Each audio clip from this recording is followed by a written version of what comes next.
There's a story in the Bible that begins with tears and ends with an entire tribe of warriors. A boy born during the most painful moment of his father's life, a son who received two different names on the same day, a youngest child who became the last hope of a family marked by conflict.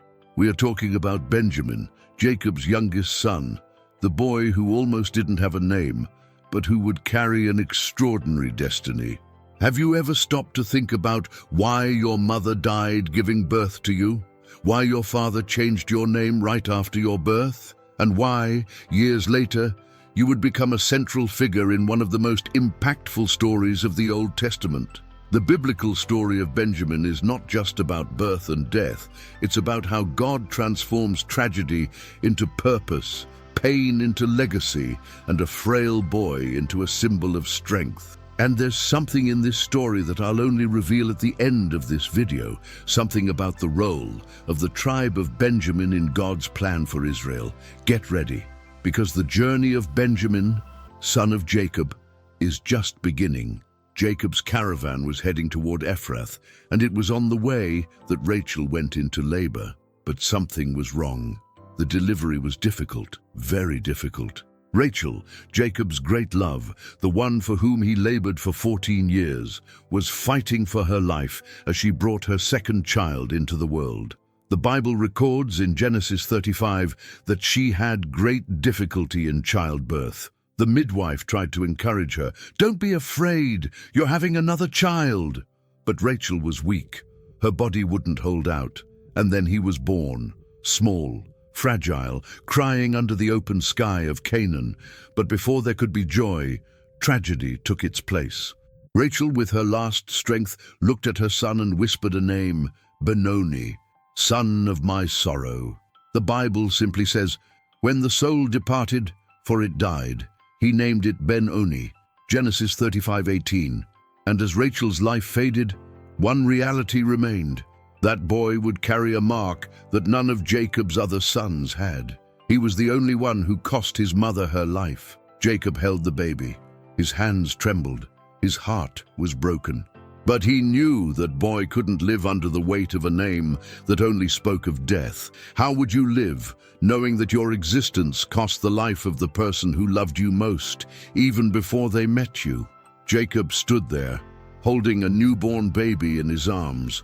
Around him, the weight of loss. At his feet, Rachel's body was being prepared for burial. The desert was silent that late afternoon. The servants bowed their heads, respectful in the face of grief.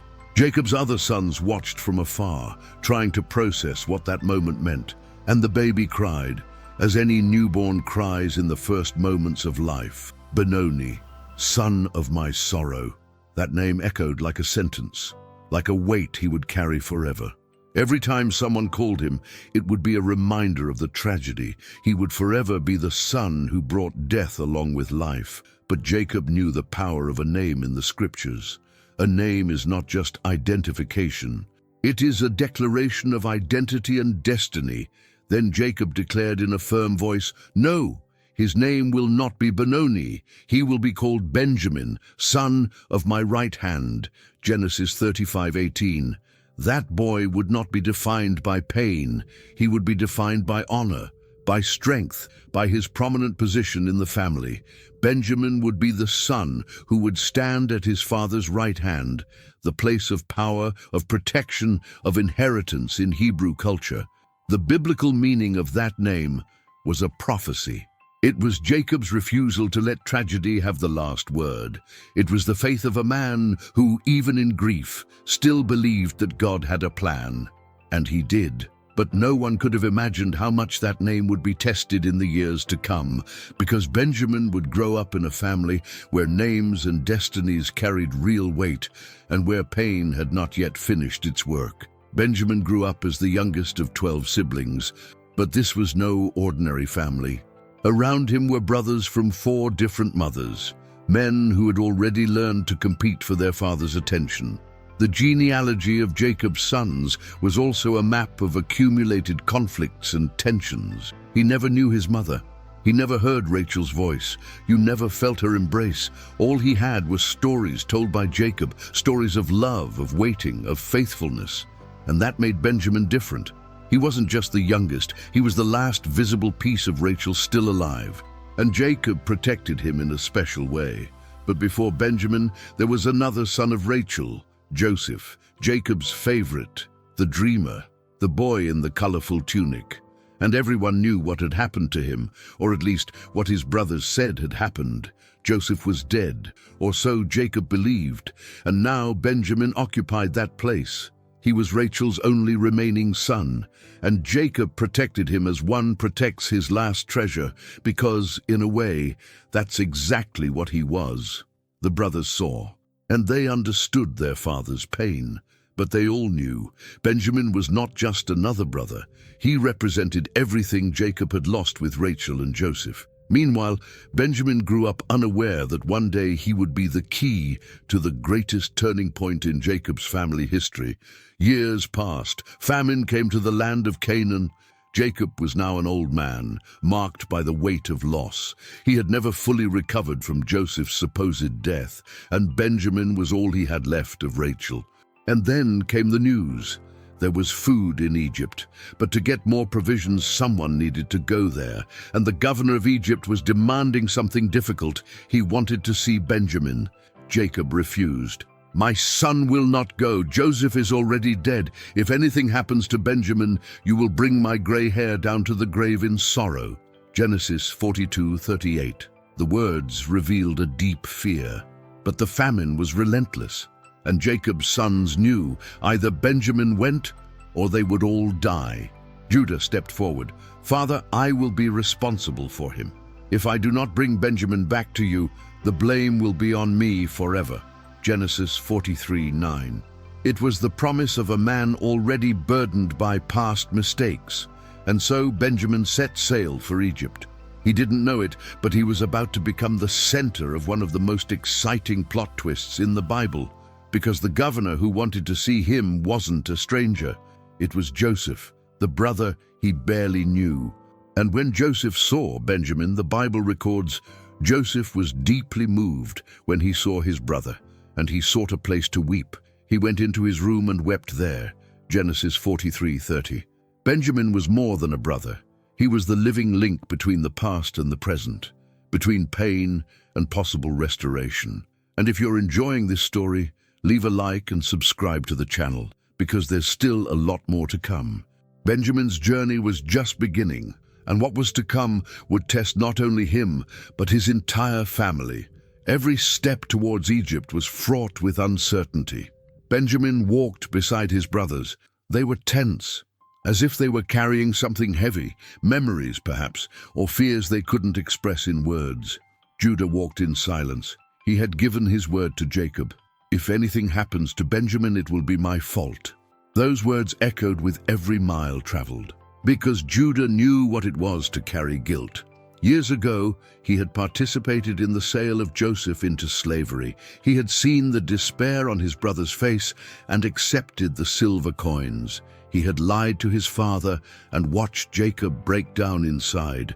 And now, he was taking Rachel's last son to Egypt, the same place where everything had begun to fall apart. What Judah didn't know was that this journey wasn't just about food, it was about a second chance, an opportunity to do things differently. But to do that, Benjamin needed to get to Egypt. And more than that, he needed to come back, because Benjamin's destiny was connected to the redemption of the entire family. And in Egypt, Joseph had already prepared the trial that his brothers would face. Would they choose differently this time? Everything seemed to have gone well. Joseph had received them. He offered a banquet. He treated them with respect. And now they were returning home with provisions. Benjamin walked calmly. He would soon be back with his father. But then screams in the distance. Egyptian soldiers approached, and the voice of Joseph's steward said, "Why have you repaid good with evil? Why have you stolen my master's silver cup?" The brothers were stunned, outraged. "Steal? Us? Sir, search our bags. If you find the cup with any of us, let that man die, and the rest of us will be your slaves." The steward replied, "Only the one who has the cup will remain as a slave. The others may go." Genesis 44:10. And then they began to open the bags one by one. Reuben, nothing. Simeon, nothing. Levi, nothing. Judah's heart began to race. He looked at Benjamin, who was pale, and when they opened Benjamin's bag, there it was, the silver cup. The Bible says, "Then they tore their clothes." Genesis 44:13, a sign of profound despair in Hebrew culture. Benjamin was in shock. He hadn't stolen anything, but the evidence was right there. They returned to the palace, and Joseph was waiting for them. "What is this that you have done? Didn't you know that a man like me can find out everything?" Genesis 44:15. Judah tried to speak, but what could he say? How could he explain? How could he save Benjamin? And there, in that tense moment, a single question hung in the air. Would they abandon Rachel's son this time? Joseph stood before them, powerful, ruthless, but inside, struggling with his own emotions. "All of you may go," he said, "but the young man with whom the cup was found shall remain here as my slave." Genesis 44:17. It was the same choice as years ago: save his own skin or risk everything for his brother. And it was then that Judah stepped forward. "My lord, please, allow your servant to speak." His voice was firm, but filled with emotion. And Judah began to speak. He told about Jacob, about how his father had already lost a son, about how he wouldn't survive if he lost Benjamin as well. He spoke about the promise he had made, and then Judah said something that changed everything. "Now therefore let me, your servant, become my master's slave in place of the boy, and let the boy return with his brothers. How can I return to my father if the boy is not with me? I cannot bear to see the misery that will befall my father." Genesis 44:33-34. Silence filled the room. Joseph could no longer contain himself. He ordered all the Egyptians to leave. And when he was alone with his brothers, he broke down in tears. "I am Joseph. I am your brother, the one you sold into Egypt." Genesis 45:3-4. The shock was instantaneous. Benjamin looked at that powerful man and recognized the brother he had never had a chance to truly know. Jose embraced Benjamin, and there, in that embrace, something was restored, not just a family, but a story broken by envy and pain. Judah had chosen sacrifice, and that choice paved the way for God to restore what seemed lost. As Genesis 50:20 says, "You intended to harm me, but God intended it for good to accomplish what is now being done, the saving of many lives." Jacob was old.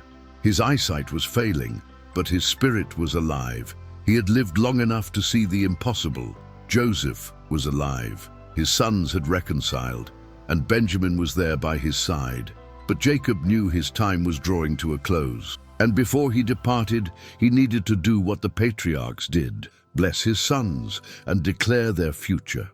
One by one, Jacob called his sons, and when it was Benjamin's turn, he said, "Benjamin is a ravenous wolf. In the morning he devours the prey, in the evening he divides the spoils." Genesis 49:27. Those words were prophetic. They weren't just about Benjamin, the boy. They were about the tribe of Benjamin, the descendants who would come from him. From a boy born amidst tears, a lineage of fearless warriors would emerge. A small but strategic tribe, fierce when necessary. Jacob's blessing revealed something no one could have imagined. Benjamin would not be remembered for his frailty. He would be remembered for his strength. Jacob saw what God saw, and before closing his eyes for the last time, he sealed upon Benjamin a destiny that would echo for generations. Because when God chooses someone to carry out his purpose, he doesn't just restore, he transforms. Years passed. Israel multiplied in Egypt, and when they finally left that land toward the promise, the tribes of Israel marched together, and among them was the tribe of Benjamin. They were not many. Compared to Judah or Ephraim, they were even small in number, but what they lacked in quantity, they made up for in skill. The Bible records that the Benjamites were exceptional archers. Judges 20:16 speaks of 700 chosen men, left-handed, each of whom could sling a stone at a hair and not miss. They became known as elite warriors, strategists, fearless in battle, and it was no accident. It was the fulfillment of Jacob's blessing. Benjamin is a wolf that tears apart.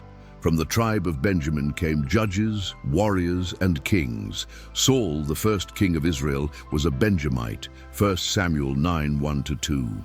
Esther, the queen who saved her people from destruction, was from the tribe of Benjamin, Esther 2:5-7.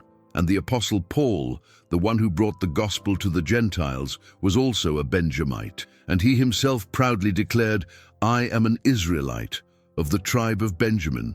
Romans 11:1. The heritage of the tribe of Benjamin was not merely military, it was spiritual. It was living proof that God uses those born into difficult circumstances to accomplish extraordinary things. The boy who was almost called the son of my sorrow became the father of a generation of winners. And this brings us to the revelation I promised at the beginning of this video. Think about it. Why did God allow Benjamin to be born that way? Why did he have to come into the world at the most painful moment? Why did his mother have to die in childbirth? Why did he, among all of Jacob's sons, carry this mark from the first day of his life? Because Benjamin represents something that is at the heart of God's plan, the transformation of the improbable. He was born into tragedy, but was called to victory. He was named Son of Sorrow, but renamed Son of Strength. He grew up as the weakest, but begat fearless warriors. And that was no coincidence. It was divine design. From Benjamin came leaders who changed the history of Israel. Saul, who inaugurated the monarchy. Esther, who saved an entire people. Paul, who took the message of Christ to the ends of the earth. They all had something in common. They were born into a lineage that knew pain, but refused to be defined by it. And here's the revelation. When the tribes of Israel settled in the Promised Land, the tribe of Benjamin received a strategic territory. They were situated between Judah to the south and the other tribes to the north. They were small, but they were positioned like a bridge, a connection. Just as Benjamin, the boy, was the link between Jacob and Joseph, his tribe became the geographical and spiritual link between the different parts of Israel. Benjamin and God's plan have always been intertwined, and the lesson is clear. God does not waste any pain. He transforms it into purpose. Its beginning may have been marked by tears, but God can rewrite it with strength and meaning. The biblical story of Benjamin is not just about a boy who was born in the desert. It's about how God takes what seems irreparable and builds something lasting, how he transforms grief into legacy, how he uses the unlikely to fulfill his purposes. Rachel died bringing Benjamin into the world, but through him, her name was never forgotten. Jacob suffered an unimaginable loss, but it was Benjamin who helped bring about the restoration of the family. Joseph was betrayed and sold, but it was Benjamin who became the bridge to reconciliation. And what about the tribe that came after? It proved that initial weakness does not determine final strength. The spiritual lessons from Benjamin's story are profound. They remind us that God is not limited by the circumstances of our birth. He is not bound by the pain of our past. On the contrary, he takes exactly what could negatively affect us and uses it as a platform for our purpose. Isaiah 61:3 says that God gives beauty instead of ashes, the oil of gladness instead of mourning, and a garment of praise instead of a spirit of despair. Benjamin was born in ashes, but he lived in beauty. He was born in tears, but he brought forth joy. He was born under the weight of anguish, but he became a symbol of praise and strength. And if his story teaches us anything, it is this: when God rewrites a story, he doesn't just fix it, he completely transforms it. Perhaps you were born amidst pain. Perhaps your beginnings were marked by loss or hardship. Perhaps someone tried to define you by your wounds. But God is saying today, that is not your final name. That is not your destiny. You may have been called Benoni, but God calls you Benjamin, son of strength, son of honor, son of divine purpose. And just as Benjamin created a powerful tribe, you too can create something meaningful from what tried to mark you. The journey of Benjamin, Jacob's youngest son, shows us something fundamental. God does not waste any suffering.